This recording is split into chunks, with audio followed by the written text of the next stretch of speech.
all the way along in this story, we've seen that Jacob is someone who shows favouritism, both with his wives, but also with his sons as well.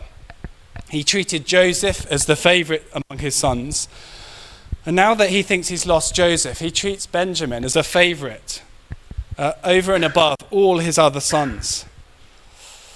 And we can kind of understand this, can't we? We can identify with it. We can certainly see this kind of thing in ourselves. But actually, it is quite a questionable behaviour, isn't it?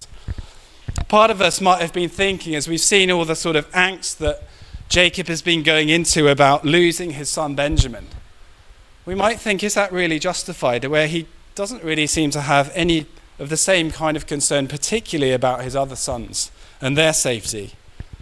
He does worry a little bit about Simeon, doesn't he? We see that in the story last time. But it seems to be that his favouritism for Benjamin has sent him into a kind of spiral of anxiety, which is really quite disproportionate.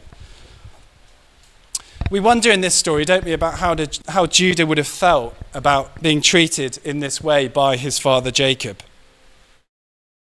We know, don't we, at the beginning of the Joseph story, that actually the way that Judah and his other brothers born of Leah, Jacob's less favoured wife, were actually very angry about the way that they'd been treated by their father Jacob. They hated Joseph because he was his father's favourite.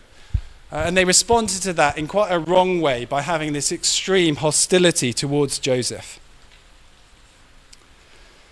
So Jacob is no model of virtue in this area, is he? We know that he is a believer in God. He's a faithful man of God who trusts God.